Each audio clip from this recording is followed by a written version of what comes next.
Good afternoon, guys. Thanks for joining us on this call. We're going to walk through some opportunities or different ways that we can talk through health insurance during a time like this with the coronavirus. There are some people that need some guidance or they're not sure what else to do. So I thought we'd do a video to kind of walk through some of those options. We have myself, Butch Zemar, from the Chicagoland area. We got Eric Wilson, also from the Chicagoland area, and then we have Jason, which is out of the Indianapolis area. Um, so we're gonna talk through it, give our 2 cents. Maybe there's some value that could be provided. You can call any one of us as a resource if needed, and we can kind of go from there.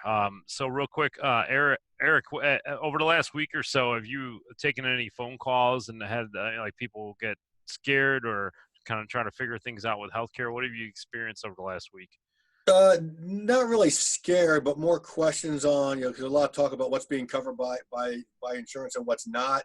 They've put action in to create the treatment, not the treatment, but the initial test as preventative care.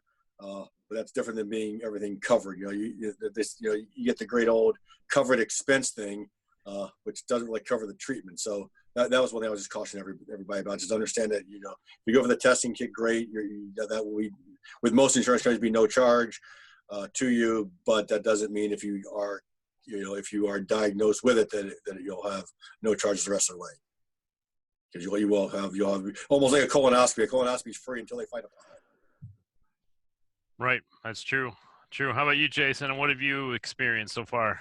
Yeah, it was kind of interesting. I had some leads that I had talked to several months ago, and they're approaching Medicare. And the one lady, she's like, "Hey, I'm gonna be 65 in July.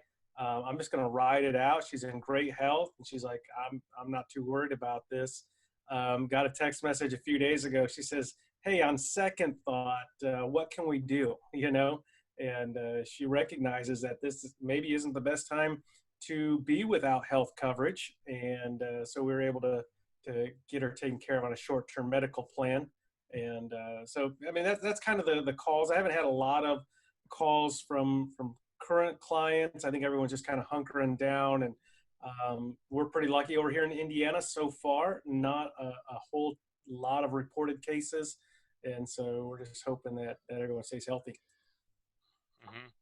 And that's great too. Yeah, Chicago's obviously going through their little chain of events with shutdowns and there's or lack of employment opportunity. There's people that are out of jobs or on standby or some type of furlough to try to buy some time through this period.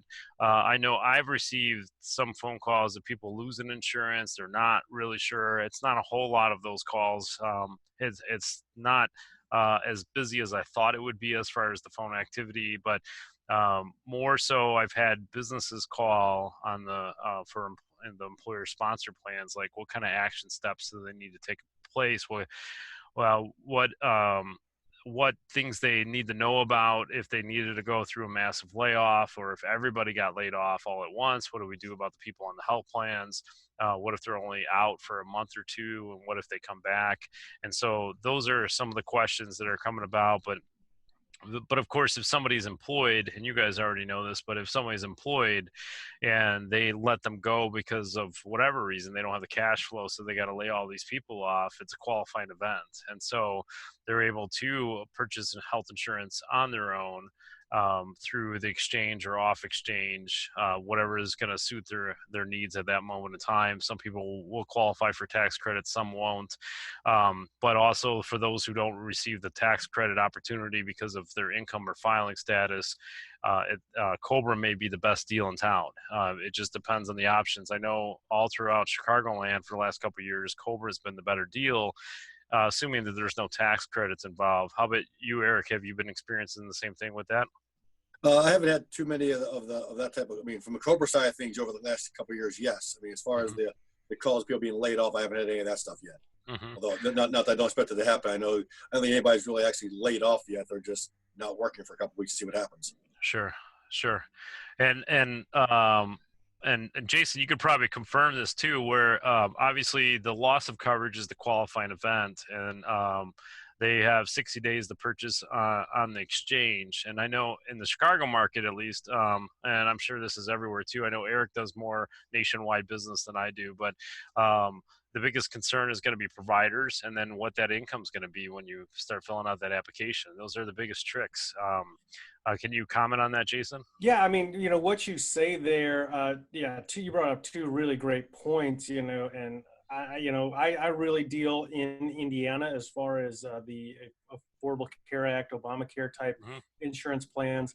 Both of the carriers that we have very restrictive or quite restrictive networks, HMO, EPO type networks. And so, yeah, you want to make sure that your doctors are going to be able to see, your providers. But I mean, at the end of the day, having health insurance is the most important thing.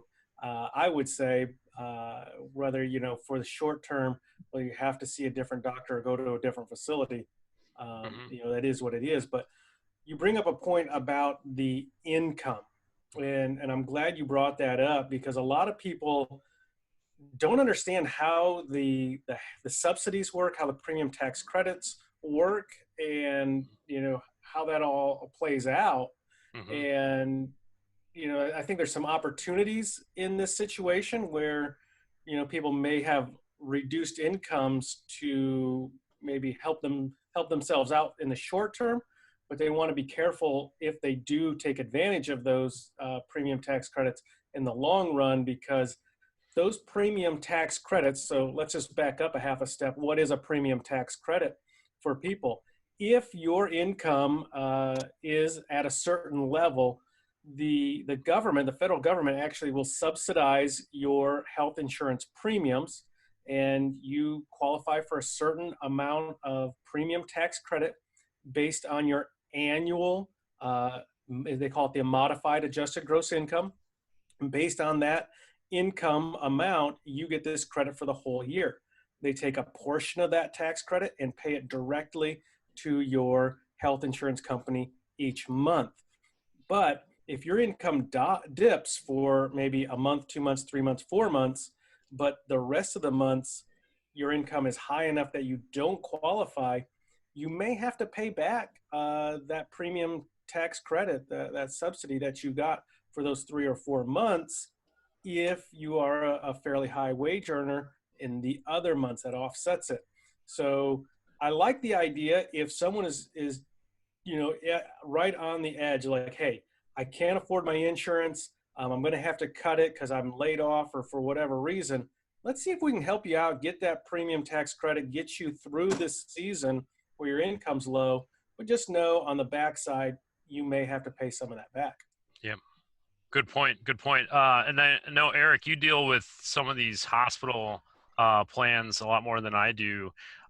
Could you, obviously those are optional throughout the entire year, but can you comment on the pros and cons to those hospital plans? Well, sure. I mean, and there's good ones and bad ones. And typically I would package it with something else, but the hospital plan is a very basic policy, covers, and most of them have doctor visits as well, but it'll cover a fixed amount for every scenario. I had a client just the other day who had a procedure it was a podiatrist, actually a lady in Michigan, just said, why did I get a check back for this claim? And basically the way the procedure was, it was a something on her foot. I don't know. It was a surgery done by the doctor in the podiatrist's office. And the bill came up to be like $235, but the insurance was paying $510 for that amount. So she ended up with a check for almost $200 for the procedure. And I'll explain to her, I go, now understand that could have gone the other way. I was like, yeah, that's great. That $200 is yours. You can put it in the bank. But if you have another surgery, sometimes it exceeds the limit as well. So you have to be careful with them there. And typically when I do it, I'll package it a certain way to cover if there ever is an out-of-pocket expense. One of the big examples on them is a lot of them have like a $4,000 per day, hospital expense per day, which is like your hospital room and board. The average in Indiana and Illinois, the average day in the hospital is $2,470. So $3,000 to $4,000 should be enough, but sometimes it's not. So I actually had a client at the same time. I just got her. She just called me the other day. She ended up with a $6,000 balance, but the way we packaged it we packaged it with something over top of it, like almost like an umbrella policy type thing.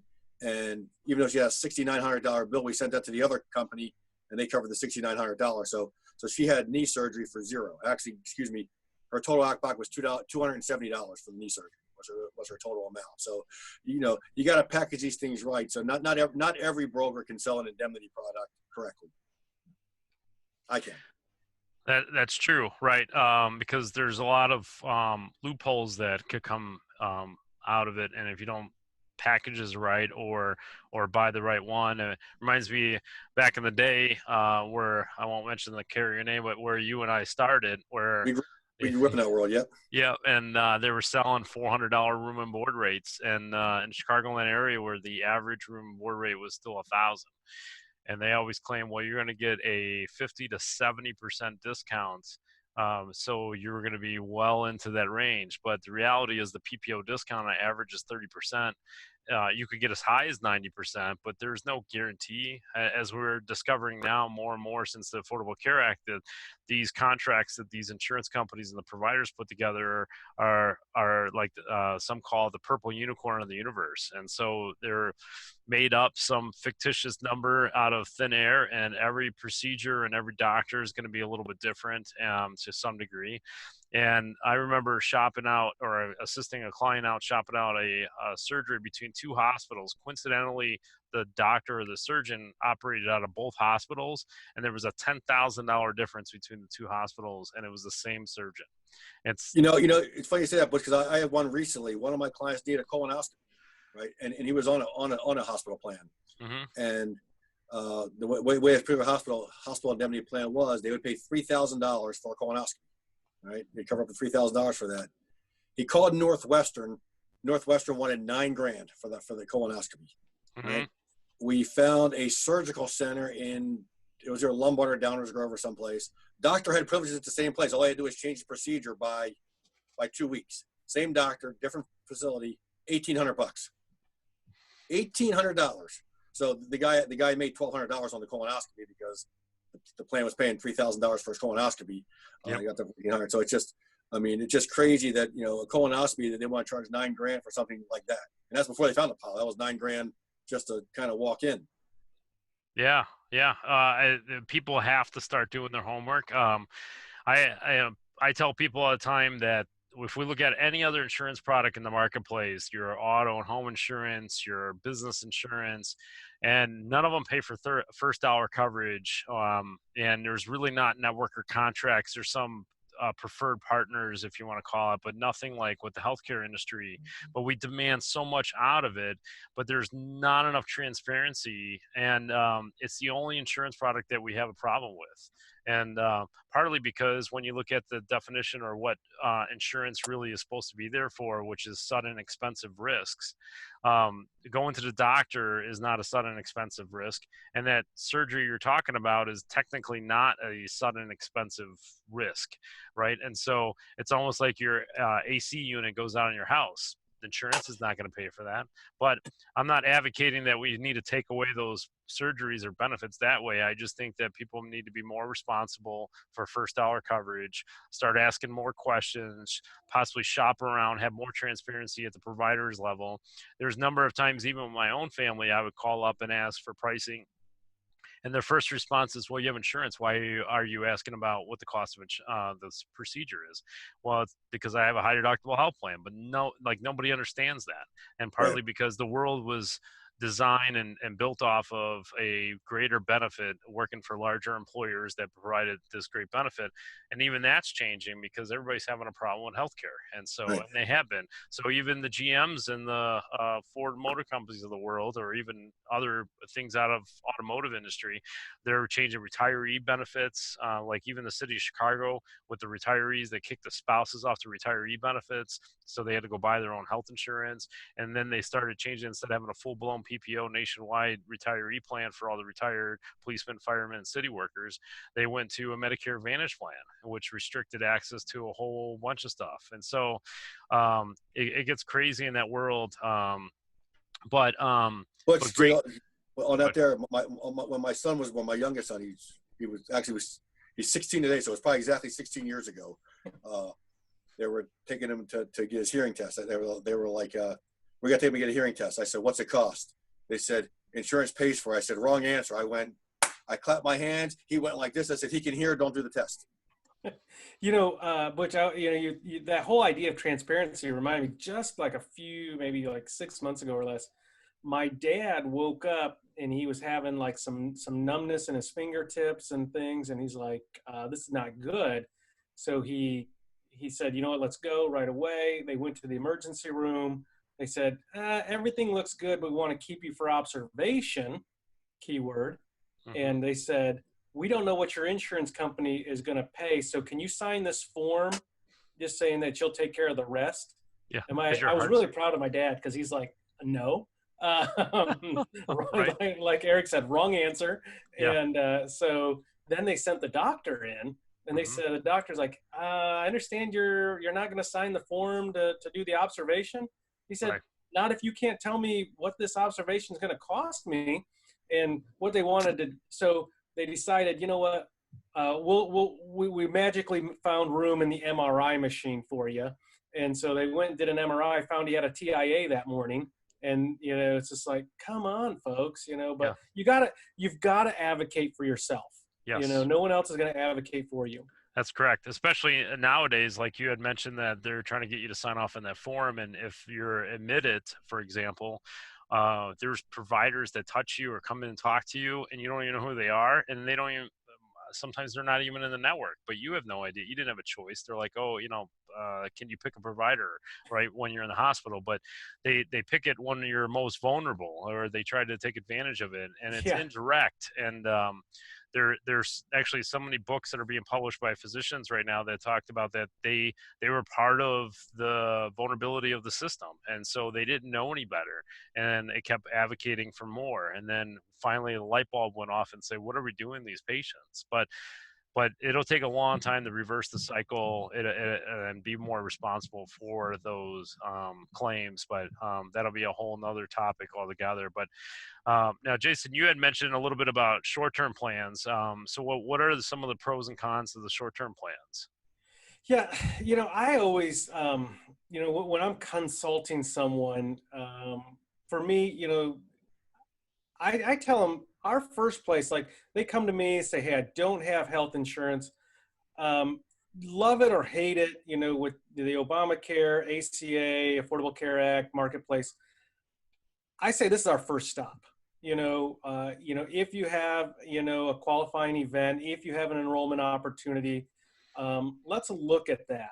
Let's find out if it's affordable. Let's find out, if you qualify, because of some of the limitations on those short-term medical plans. And you have to know that, hey, these may be a viable option for you, but they really were not intended to be, your major medical long-term health insurance. They were intended to be short-term medical plans, just like their name implies. And so they are limited. Generally, your pre-existing conditions are going to be excluded. If you do have pre-existing conditions, chances are you may not even be accepted for these plans. Maternity, well baby, preventative, a lot of those things are not going to be covered.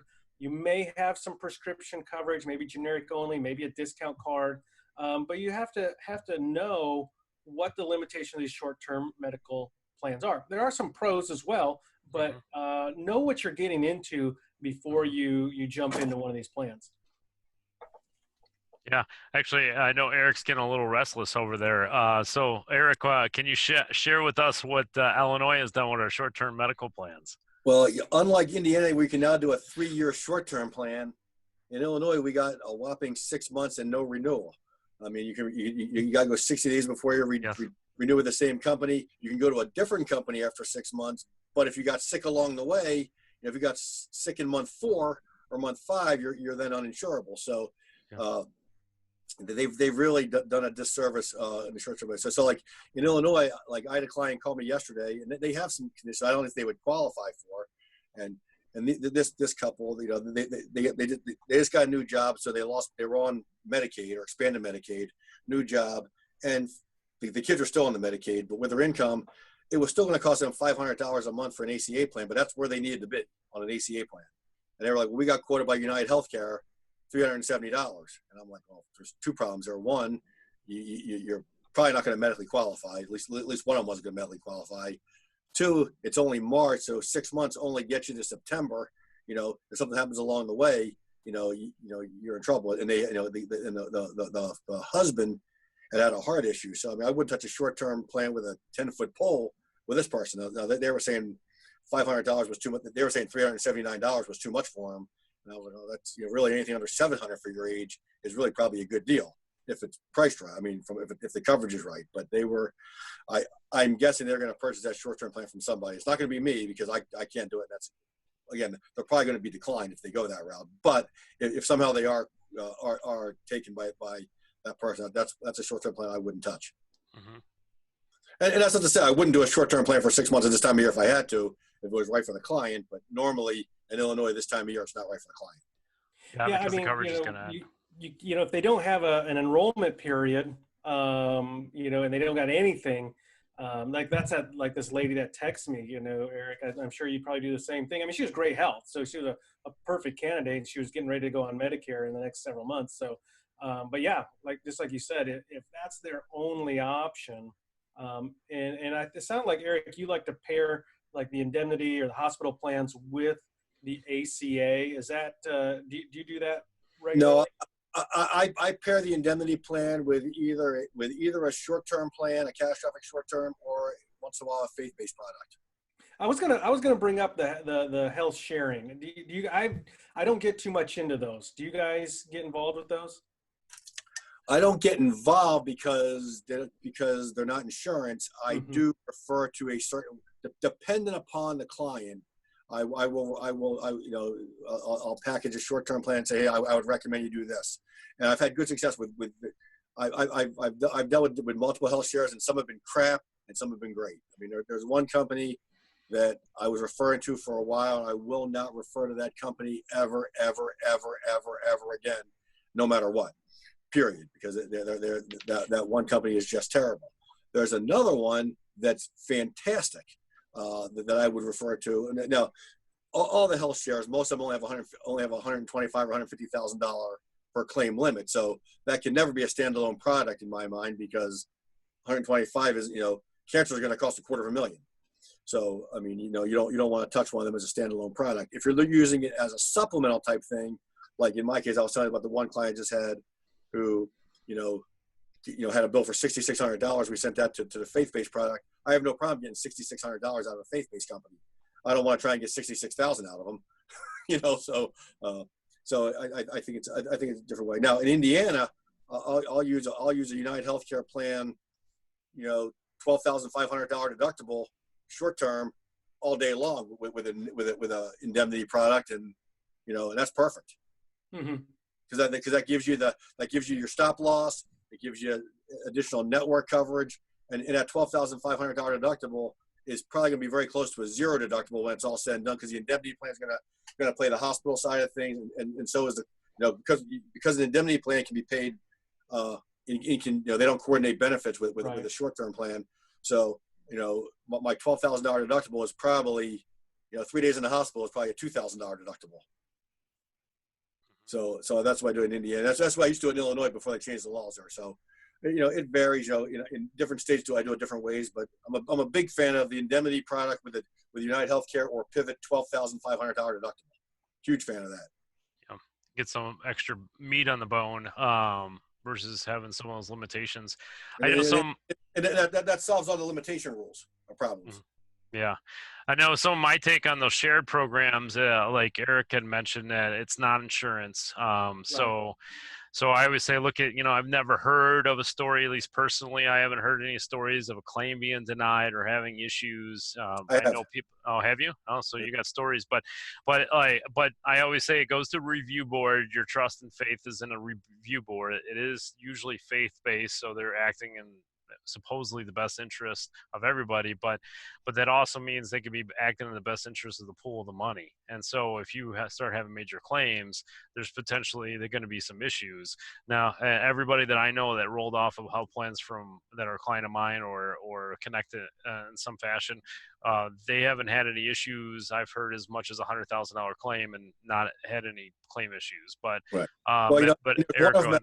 There's one of them out there called, I don't remember what it's called now. I don't want to mention it anyway. But when you read the thing, it says clearly in their brochure, and nobody reads the brochure. I read them.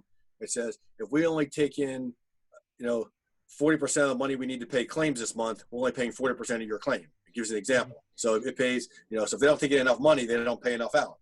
So that's it's the dice you're rolling. And they're a newer company, so they don't have the cash reserves. So some of them, like I said, you got to read them because some of them are really good, and some of them, man, I wouldn't sell to Hitler or wouldn't offer to Hitler. I would recommend it. I shouldn't say sell. I can't sell them. They're not insurance. So I'm not going to sell them per se. Yeah. But, I may recommend one or so, but to some of them, man, go away. Don't look at that. Right. And then there's also one, you'll love this. This is my favorite. It says everything must be pre-authorized before we'll pay it. Now imagine having a heart attack at 2:00 in the morning, and before you call 911, try to call them and get them on the line. Yep.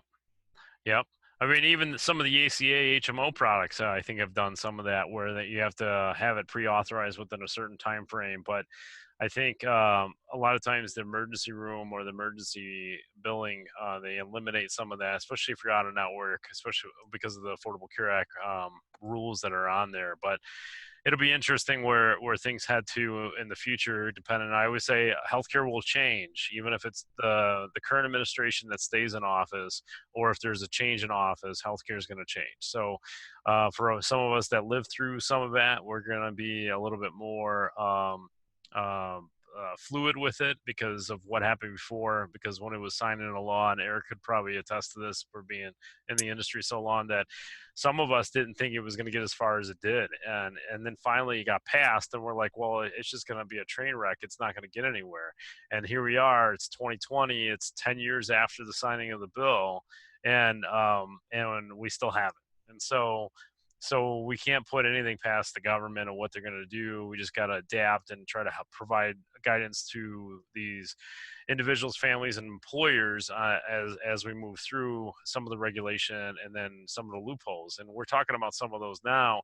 I know one thing that came to mind when you guys were just talking is as people go through some of the changes that are going on now, whether you are the employer and you're dealing with employees or you need to provide health insurance for your own family, is that there is a specific window for qualifying coverage. So if an employer lets you go, or you decide to quit thinking there might be another opportunity, or whatever the situation is right now, that loss of coverage is a qualifying event. So if you're looking to gain a traditional health insurance plan through the exchanges or off exchange, you only have a certain window on that. Jason, can you comment a little bit more on that window, just to make sure, because people will procrastinate because they're in hibernation right now. And so they do need to make sure it's important, but they do have a little bit of time. Yeah, I mean, I number one, and I always wonder, why do people procrastinate? Especially I deal a ton in Medicare, and we have this enrollment window, and people call me like, hey, I turn 65 next, like at the end of the month. It's like, I'm, starting tomorrow. And I'm like, have you signed up? They're like, no. I'm like, why not? So number one, I would say, just don't procrastinate. As soon as you realize something's happening, call your local independent insurance agent, whether it's one of us or someone else, because chances are, we have a lot of technology where we can make this happen over the phone. We can send you a text message, an email, and get this coverage going in place, whether it's a phone call or electronically. And so you don't have to worry about, going out and meeting with somebody or going into an office or this social distancing. So number one, don't procrastinate. But yeah, if you find yourself in the place, 60 days, right? Mm-hmm. From your loss, if you lose your coverage, you've got that 60-day window. But all of these, especially the ACA, Medicare, these types of things, the government's got their fingers in it.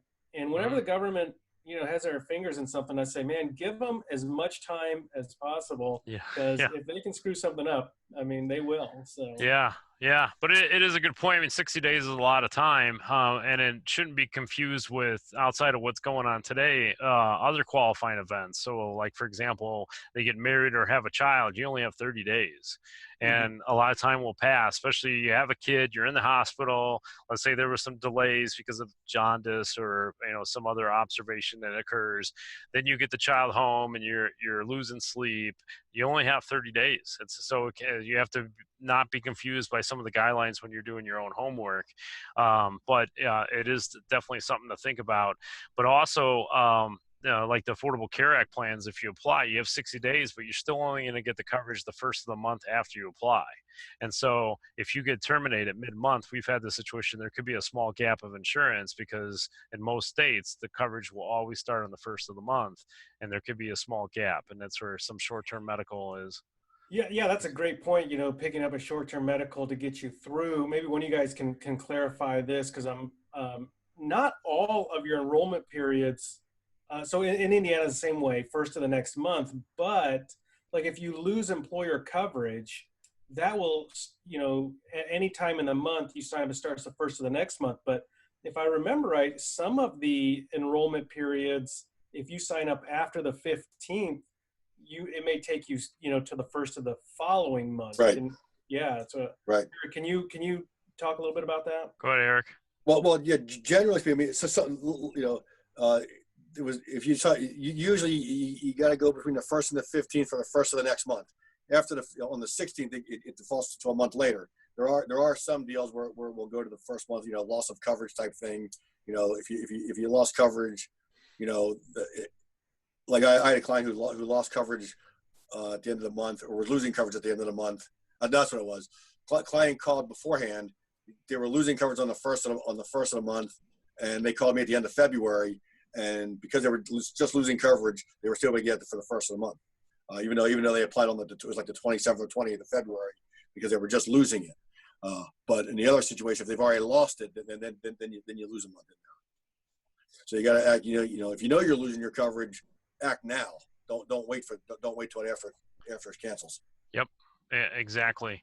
You could also play the grace period for Cobra in the meantime, even though short term is a little bit more guaranteed and costs less. But you could play the Cobra route, and if something happens, you send that premium in, depending on what they gap. It's all about strategy, cash flow, and making sure that you have the protection that you're going to need. Recommended that. What's that? I recommend it to one of my customers yesterday. I said, look, I would just play the, you have insurance starting in 60 days, play the Cobra game. Mm-hmm. Yeah. All right. Yeah, play the Cobra game. Cobra, I mean, if somebody comes off of an employer plan, let's say they're white collar or professional, or they make enough money where they don't qualify for the tax credit. But even young families may not qualify for the tax credit because the government feels you're young enough, you should be able to afford a certain premium based on income. Like if you're a family of 4 or 5 and you're making $80,000 to $100,000 a year and you're under a certain age, it's not based on age, but it's based on a percentage of premium. But your premiums will be less, and you won't qualify for the tax credit. So if you're some of those, Cobras could be a better deal because you're going to pay full retail on the individual health insurance market. And and the whole exchange thing, I just want to point out, is I always call it a third-party administrator for tax credits, and that's really all it's there for. You're still getting insurance through the insurance company. The claims are going to be processed through the insurance company. The only reason in life that they're there, whether you're using the federal exchange or the state-based exchange, depending on what state you're in, it's still a third-party administrator to administrate a tax credit. And the reason at least I think the reason they did it was to control that cash that people were going to collect from the government on a monthly basis and funnel it to the insurance company.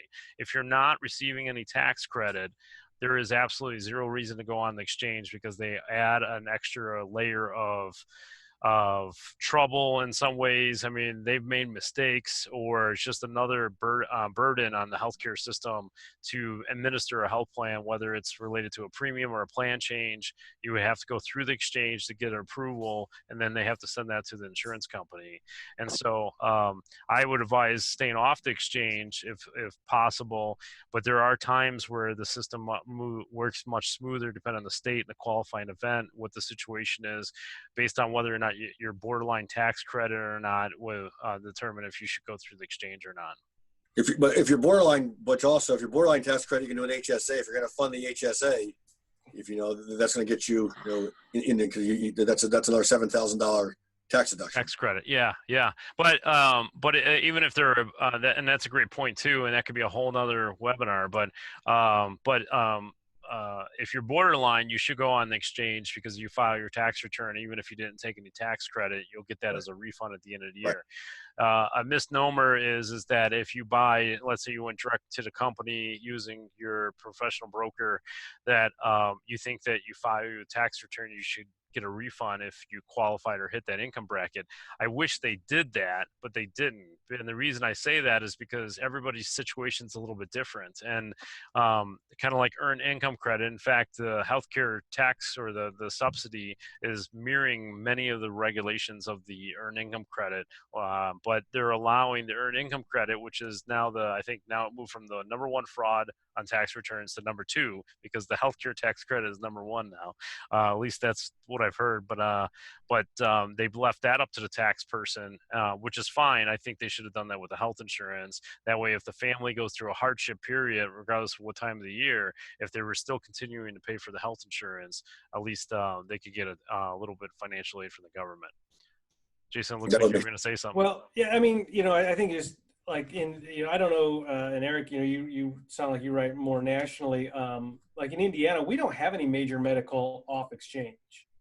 And so if you're going to get a major medical fully qualified plan, it's only going to be through the exchange.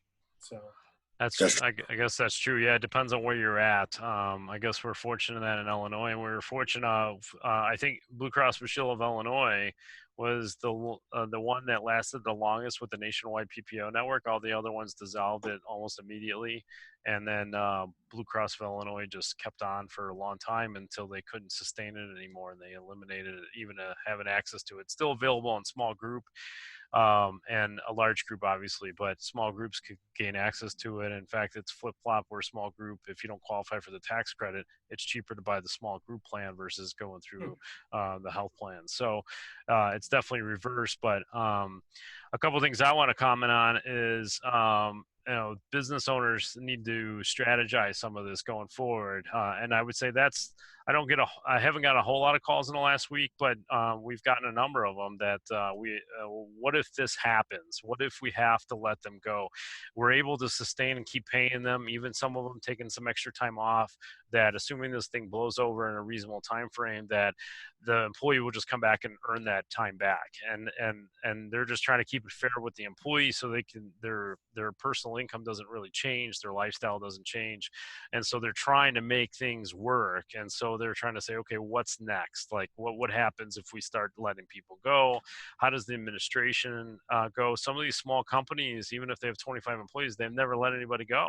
They have no idea what COBRA compliance is. They don't know what even mini COBRA in certain states that have. So there are certain steps that need to be addressed. And if the HR hasn't gone through it, they need to definitely start taking on those steps, especially, and then educate their employees. The employees are freaking out. And so they need to calm down, talk about their options, make sure it's easy, bring in a professional so they can walk through all those options, as well as keeping them on the health plan or move them to another company plan and make the transition easier, whatever's going to be easier on it. But I just wanted to throw that out there. I know we're in the interest of time, we'll start wrapping it up. But Eric, do you have any final thoughts on some of the people going through the transition and some of the challenges that people are running through right now with the whole virus scare and people in lockdown? No, I would just say beware of scams. I was on a call, actually it's playing now on America's Workforce Radio in Ohio, playing right now in interviews from this morning. They were talking about, scams that are going on. Not so much in my area, but in some places where, just like you saw during open enrollment, you saw Trump Care, and even there is no such thing, but it was a website, Buy Trump Care. All it was a short-term plan. Apparently now there's coronavirus insurance going around there. So there is no such thing as coronavirus insurance, everyone. So don't think you're buying something that doesn't exist.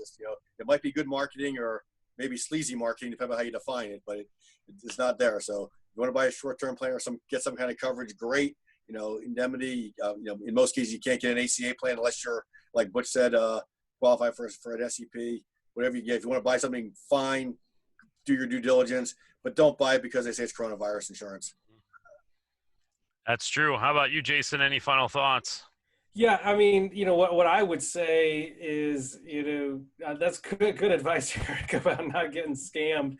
But if you, number one, if you don't have health insurance, you should.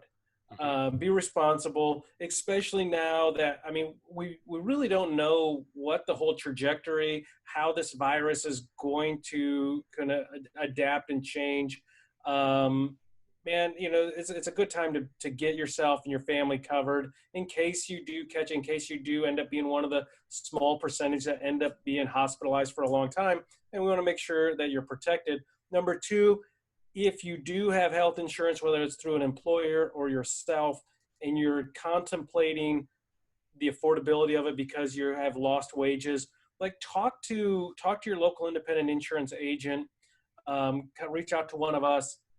We may know things that you have no idea about, and we may be able to help you come up with a solution where you can keep your coverage, where it can maintain the affordability, and we all sleep good at night. Yeah, that's good news. Good stuff. Definitely. I want to leave you guys with definitely seek out a professional. Trying to figure it out on your own will spend hours, and you're probably still going to pull your hair out, and you might be bald. But healthcare doesn't cover replacement. That's cosmetic. But definitely reach out. I appreciate we got Eric from iCell Health, Chicagoland area. We got Jason, and I don't remember your last name. Go ahead. Denniston Insurance. Yeah, yep. Denniston. Yep. And then he's out of the Indianapolis area, so he covers sounds like all of Indiana. But another great resource. My name is Butch Zemar. I'm also from the Chicagoland area. But I appreciate both you guys taking some time talking about some of these things that people might be going through and experiencing, and then and hopefully we could be a resource more than anything. And so feel free to give any of us a call or seek your local professional and make sure that you get the right advice. I appreciate it, guys. Yep. Hey, thanks for putting this together.